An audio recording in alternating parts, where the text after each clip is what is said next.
The first reading today, St. Paul begins his second letter to the Corinthians by talking about suffering. What a great way to begin a letter to impress people. Obviously, these people were suffering a lot. Otherwise, he wouldn't have had to begin the letter that way. But notice that he doesn't tell them that he feels sorry for them. Notice that he doesn't say, this is unjust, this is wrong, this is horrible. He talks about the fact that we all have to share in the suffering of Christ. He talks about the fact that it is through suffering, which again, this is something that might be a little strange for us to hear, but he says, as Christ's sufferings overflow through us, so does Christ's encouragement. If we are afflicted, it's for your encouragement and salvation. It's like, really? So suffering brings encouragement? That is not the way we naturally would think. But we look elsewhere in St. Paul as well as in St. Peter.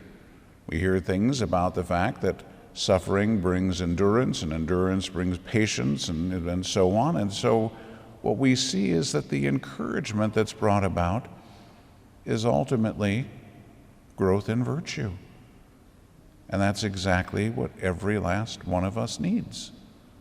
Without, well, other than Our Lady, every single person who has ever lived in the face of this earth needs to grow in virtue.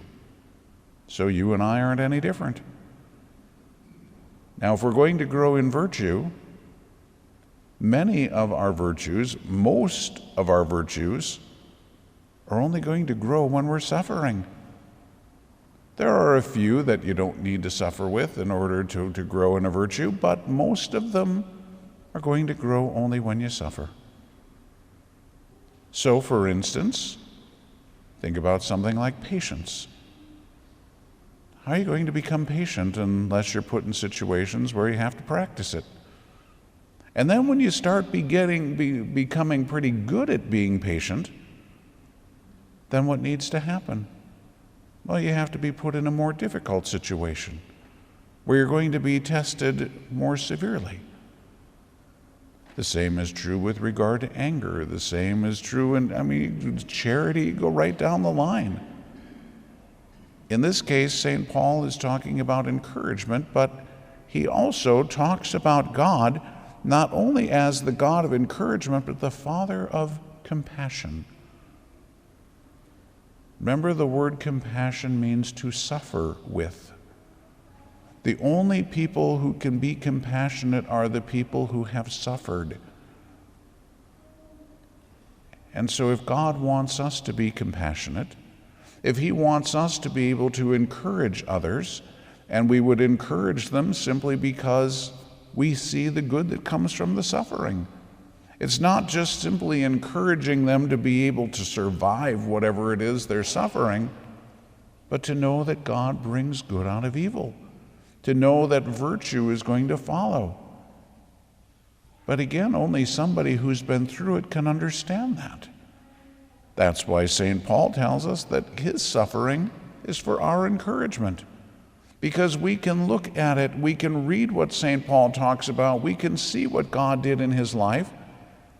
And as miserable as some of those things were, remember even when he went into Macedonia, it was so horrible they thought they were going to die. He said they had despaired of life itself. But he said God did not abandon us. God is right there in the midst of your suffering. Problem for us is that we don't recognize him there. We feel like he's abandoned us. We come before him and we beg him for help, and it doesn't seem like anything's happening. That's because of our state, not because of what God's doing or not doing. He's giving us the grace that we need. But again, you have to understand, if God wants you to grow in virtue, which is exactly what he wants, he's not going to give you an overabundance of grace so that the suffering doesn't cause you any difficulty, because then you don't need any virtue, or you're not going to grow in virtue anyway. So he will give you just barely enough to be able to make it. Again, we get frustrated at that. The example I've used over the years is to say, all right, you're driving your car, Jesus is in the passenger seat, and he's got the wallet, and you're running on empty. In fact, you're so empty that now the car is sputtering and you're running on fumes. You've got just barely enough to pull into that gas station that's right there. And you roll up to the pump, and the Lord pulls out the wallet and he says, put in $1 worth.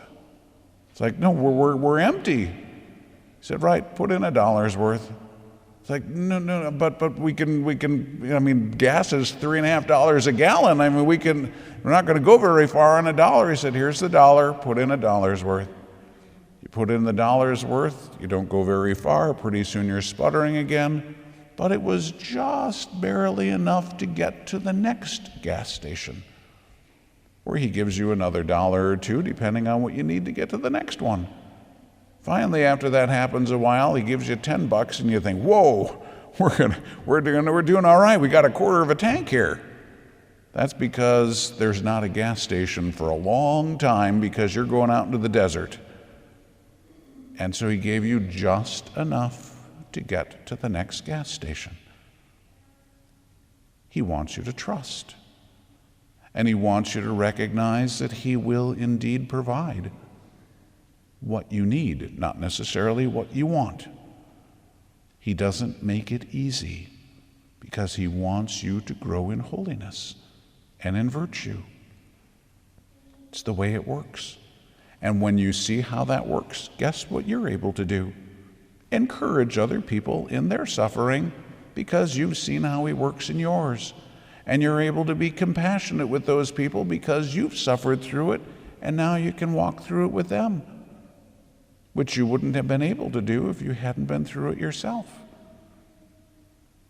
Now, sort of like the car example, we kind of sputter along and we make all kinds of noise and we complain and whine and groan and moan and everything else, and my goodness, you'd think we were being, well, it's martyrs in the other sense of the term martyr.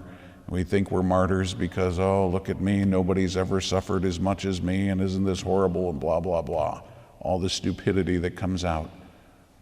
But it's only, again, by going through that we see how pathetic and how weak we really are. And once we recognize that, then we can work on that. That's exactly what he's doing. So he doesn't waste it. In fact, that suffering is a participation in the suffering of Christ, not only to make you a saint, but as St. Paul says, it's for the good of others, to bring about their conversion, to bring about their salvation. So he doesn't waste it. In fact, he brings great good out of it. If we will cooperate, if we will trust, God will do wonderful things in our lives.